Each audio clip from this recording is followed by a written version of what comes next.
Yo, what's up? It's your boy, DJ Dead Homie. I want to say good morning to y'all folks, man. It is March 26th, and Tuesday morning. Did y'all see P. Diddy out there, man? They got P. Diddy on TMZ looking crazy, man. You know what I'm saying? We got Drake, Future, J. Cole, all these boys, they wildin'. We got the podcasters, they going crazy. Fig Community, Community versus No Jumper. Shit. And not to even mention the Texas dudes out there, Pop Austin Media versus Percy, OG Percy. Man, it's crazy out here in this internet world, but you know what I'm saying? I'm gonna reel it all back. You know what I'm saying? Y'all take it back to over here, the Dead Homies, any of these podcasts. You know what I'm saying? We're gonna take it back to the information. We're gonna take it back to the education. We're gonna take it back to putting the communities together. You know what I'm saying? And offer some news and some commentary and some a little bit of comedy relief, y'all heard me? This is your boy DJ Dead Homie. In this episode, we gonna touch on this Future and Drake beef. Did y'all know that Drake and Future been having a beef for a long time? They say the beef started from this song right here, Tony Montana. You know what I'm saying? If Drake didn't show it to a video or some shit, I don't know, man. We gonna have the dude break it down to us, and then, you know what I mean? Y'all let me know what y'all feel in the comments. You know what I'm saying? This is DJ Dead Homie, man. Let's get to it.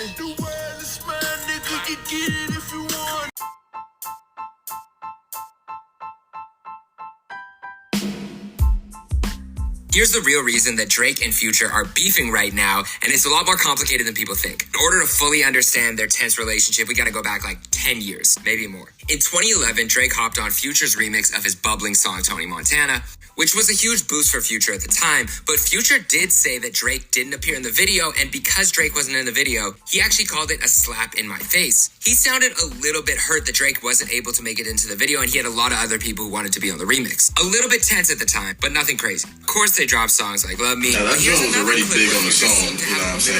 And then the remix, he threw Drake on there, he recorded the joint. It got a little bit bigger, but he didn't, he wasn't in the video. But I salute him just for even getting on the record, because it says a lot about his character for him to just get out and step it in, just get to shed more light on the record. He shed a little more light on the record, because it was a hot record, so he did take it to give his fans a chance to listen to what he had to what he had to say on Tony Montana, and giving his fans a chance to hear Future for the first time. But he didn't get on the video. It wasn't like, I wasn't real mad about it, but I just felt like when I first talked to him about it, I told him, when you do this, make sure you know what you're doing. This is my baby. This is the first song that I'm doing. This is Tony Montana. This is my single. This the one that I feel like mean the most to me, because this is my breakout single. Even though Rackets, I did it, and it was that broke my career. It shed light on my career before my breakout single was Tony. So I told him, like, don't make the picture, don't mess up the picture, don't mess up rap, hip-hop, because they want to see, that's what they want you to do. You know what I'm saying? They want you not to be in the video. They want you to do the verse, and when it comes down to the business, they want it all to mess up. And that's what the people want to see. Give the people something that they wasn't expecting. You know what I'm saying? So just gave them what they wanted to see, basically. So he wasn't in it. And wasn't a shocker, because I told him when he did it, I knew he was gonna do it. You know what I'm saying? It's just because that's what the music industry have come to. It's like, nobody ain't trying to get nobody a hand and help nobody to push them in the right direction. No more than what you're going. You know what I'm saying? Even though I'm going in the right direction, but ain't nobody trying to really just push me and say, pick it back off them, which is I'm not trying to do. I was just trying to deliver a great video. I was just trying to deliver what the people heard, what the fans heard, and what I seen. Why I choose you to get on my record out of all people. So many people from Atlanta wanted to get on this song.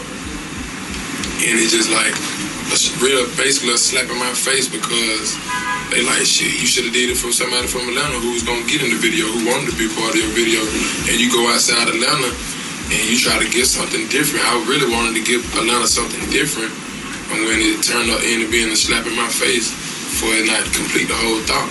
You know what I'm saying? We could really complete the thought. So just the thought of him getting on it deserves a salute, but the thought of not being complete salute come back.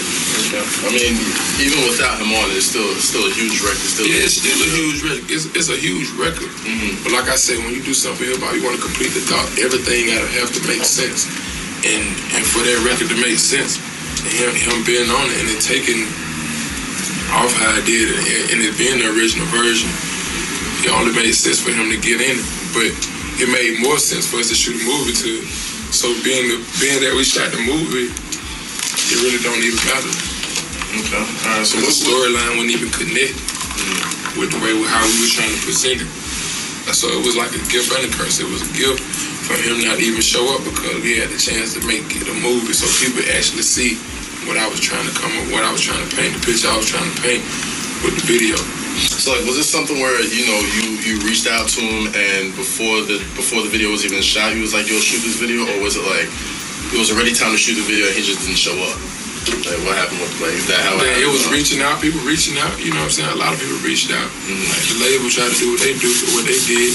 And then they was trying to get me. They was like, "Man, maybe you should call them." I was like, "Man, I don't want to get it. I don't even like to call people and ask them for nothing. Mm-hmm. I want to work hard for everything. I want to make sure it's mine. I don't want nobody to feel like they gave me anything." So it was the point where I told them, like, man, the label done pushed me to the point where they're like, "Man, can you say something to him?" So it got to the point where I would never call them. I would just let them do what they had to do, talk to him and work it out, work out the logistics for us, get him paid, what he want to get paid, be compensated for his verse. So once that got done, he got paid when he got the money. You know what I'm saying? Then I was like, okay, they can't be stopping it because he got what he wanted for it. Like, what else is it? Mm-hmm. So, but I had meetings with people who represent him before I even signed a deal. They already told me, well, we're not going to clear Drake verse then. Like, if you don't sign us, we're not going to clear his verse. They said that in my meeting. Mm-hmm. So he tried to make it seem like it was something on his album. Like, man, I'm trying to record my album.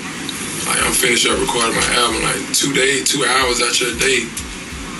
Like, when you're not recording your album, and we trying to fit it in your schedule, because he was coming up to New York, so he couldn't make it to Santo Domingo 1 week. Then 1 week he was saying, I want to do it in Toronto. So we was like, okay, we'll come to Toronto. Then he's like, well, you come to Toronto, I'm be in the studio. So we was like, okay, we'll come to New York. He was like, I'm coming. He had Jimmy following the late night show he had to do. Mm-hmm. So he's like, okay, since you're going to be in New York, like 3 weeks went by, you going to be in New York? Come on, we're going to just do it. We're just going to book a studio session for 2 hours and just get a green screen. Mm-hmm. Or we're going to get a little restaurant so you can walk in and then make it look like we over at Santo Domingo. He's like, man, I'm working on my album. I'm like, your album ain't got nothing to do with in the morning when you wake up early in the morning. Shit, 2 hours out your day, we done paid you $100,000, whatever you want. If it's about the money, I give you the money. If that's what it's about, you got the money. Like, nah, I want to do it. So why you don't do it? Like, people do make time for what they want to make time for. So at the end of the day, and I was just like, man, you ain't got to do it then. You know what I'm saying? Like, man, if it's that big of an issue, don't do it. Like, I don't want to feel like I got to pressure you into doing something that you don't want to do. You wanted to get on the record. I didn't call you. Ain't like I called you and reached out to you. I was in my own zone doing me. You could have never got on the record. We would have still been doing fine, but... And you know what I'm saying? You reached out to me and get on it. So I don't know what you want, what your real reason for doing it. But at the end of the day, I took it as a win-win situation because Tony was a hot record. And then he jumped on it. He didn't have to do it. So I just take a negative and make it a positive. Even though he didn't get in the video, hey, he jumped on the record. It was a win-win for my situation. We got to move on. Magic, the next single. Don't get caught up in what a person haven't done for you. Just use it as a tool to make you even go harder, you know what I'm saying? So I just use that to go back in the studio and do it all over again. So it ain't even no hard feelings towards Drake or whatever. It just show you, man, people have their own different motives of why they do things. And even it wasn't even on him. He tried to make it seem like it was on him, but I already had to meet that he didn't even probably know about. I had to meet with the people that represented him before I did the deal. They was mad I didn't do the deal with them. You know what I'm saying? So they already said, man, we're not going to clear Drake. Period. We're not gonna clear him. Like, you don't sign with us, you're not gonna clear him. So that's just the industry for you right there. Okay. Was it like Universal or Young Money or? No, it wasn't Young Money. It wasn't Young Money. It wasn't Universal. Like, most definitely wasn't Young Money. Okay. All right. So let's talk about. It was more on his management side. dropped songs like Love Me. But here's another clip where Future seemed to have a little bit of animosity towards Drake. Future actually inspired Drake's Started From the Bottom hook, allegedly, according to Future. He said that the two were in the studio and Future said started it from the bottom, a song, Chosen One. Never ended up saying that on the actual song, and Drake was waiting for him to say it on the hook. But he loved that saying so much that he actually used it on his song, which is one of his biggest songs ever. Drake ended up sending Future a bottle for it. He's been known to do that. Shout out to Charlemagne. But Future said, and I quote, "I don't want a bottle, I need publishing. Drake, that's the homie." But it seemed like he was a little bit bitter about that. Understandably, and this has happened to him multiple times, if you look at what happened with his Beyonce and Jay-Z reference, he might not have received publishing on that either. Now here's where it gets really interesting. Drake actually dissed Kendrick on a song with Future 10 years ago. A little over 10 years ago, which is crazy. This is where Drake said, "I hear you talk about your city like you run that, and I brought my tour to your city, you my son there." With Future. Interesting, remember that. He even referenced starting a group with Future on a song in 2014, which would come to fruition, of course, with What a Time to Be Alive, where the two went back-to-back on songs and really aligning their two brands together, which was a huge push for Future, but was also a huge push for Drake to get into a different audience's world. Now, in 2015, Future says that him and Drake never actually had beef. He said, "We resolved the issues, we way past that. Back on the road, back doing music, shooting videos, OVO Fest on the..." To me, that doesn't even read as they never had beef. That's, we had some issues, but we resolved it, and we're making music, and we're focused on the future. No pun intended. Fast forward 7 years in 2022. Where it gets a little intricate, and we're going to talk about the lyrics, okay? Her Loss drops with 21 Savage, and there was rumors that Future was a little bit upset that Drake didn't do a What a Time to Be Alive sequel, instead opting to do another album that's joint with a different artist, 21 Savage. All things in beef always stem back to one thing, and it's usually a woman. And this case is allegedly no different.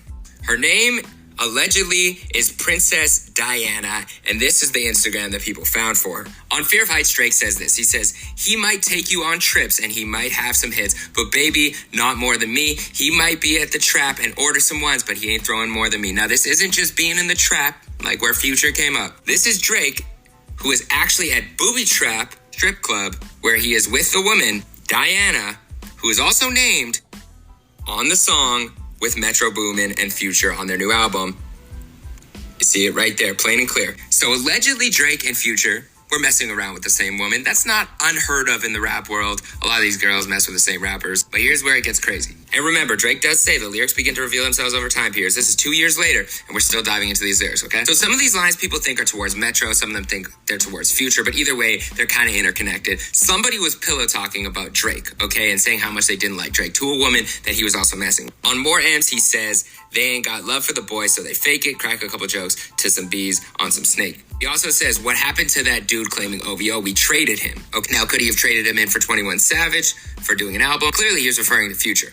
FBG OVO, Future with the OVO chain, Future rocking the OVO sweater. This looks like, I don't know, is this real? Let me know, I don't know. And Future even seems to confirm that they were messing with the same girl here, just a sad hoe running through the crew type. Hoes get confused. She F me, ran her mouth, cause I'm a boss. Now, Drake had more lyrics on More M's that might refer to Future. He says, "But if I send a verse to the ass, then they'll take it, shoot a video, arm around me like we aces, or pop out at my shows, jump around with me on stages." Now, a lot of people thought this was about... Stutter there, my bad. A lot of people thought this was about Metro Boomin, but if you take a closer look, Metro Boomin wasn't really hopping around on stages with Drake, and he wasn't shooting videos and doing songs with Drake. There was the verse that Drake sent to Metro that didn't end up on an album after all this happened, but take a look at Future. We had Wait For You, of course, which was a big song, and Joe Budden had a lot to say about the song. He said, if this was such a big song, why didn't they treat it like it was as big of a hit as it was? They weren't running around doing promo together. They weren't performing it together. The song doesn't really even get played at shows anymore, if you think about it. He also gave Future another verse on that project, I'm On One, which is one of my least favorite Drake verses. I'm just going to say it. They were clearly on stages together, popping out. Now, on that verse, he also says, probably why these hoes love to shower me with praises, might have effed a rapper girl, but you ain't effed Drake yet. Basically insinuating that he's the top prize, and if you're just messing around with Future, there's still another level being Drake. Take that as you will. But then there's this song, What Would Pluto Do? And a lot of people thought it was shouting out Future, and it was just kind of a reference to his friendship with Future. But when you look deeper, now it's more making sense as the fact that Drake was probably messing around with the same woman as Future, and he's basically saying, what would Pluto do? He'd F the hoe, so I did it too. Basically saying he effed the same girl as Future, and he's kind of throwing it in his face and flaunting it right now. It's kind of sad to see because these two made a great on-track combo, and I would have loved to see more music from them. I actually would have loved to hear Drake on this Metro Future album, but it's not going to happen. Will they reunite? Will Drake and Future make more music? Is this beef being overblown? Will we see more subliminal shots from Drake to Future? Is Future going to talk about this in interviews, or is Drake focused on bigger problems right now, aka Kendrick? You let me know what you think, but this is the complicated relationship of Future and Drake. You can find a link in my bio to my YouTube. All right, man. So there you have it, man. That was that boy. What's his name? Jeremy Hatt, YouTuber.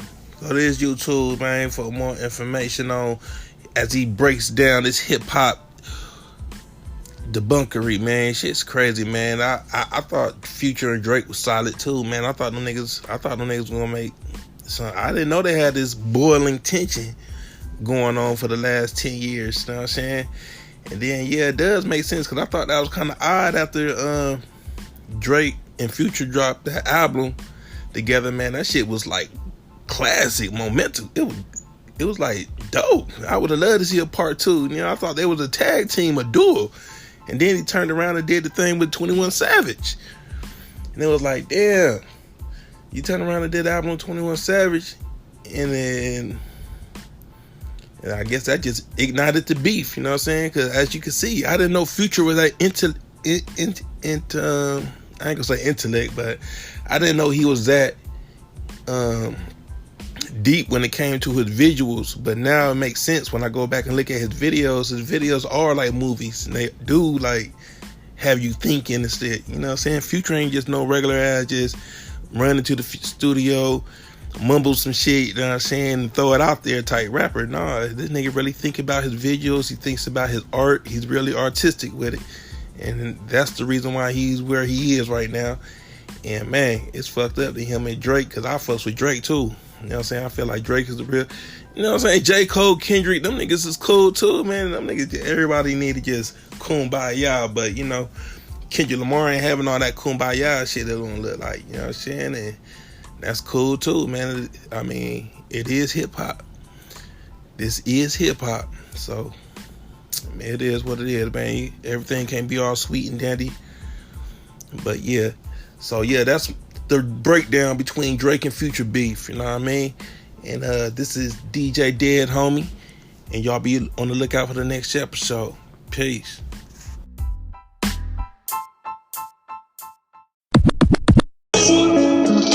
That's on Dead, homies. Slick, homies. I put it on my Dead, homies.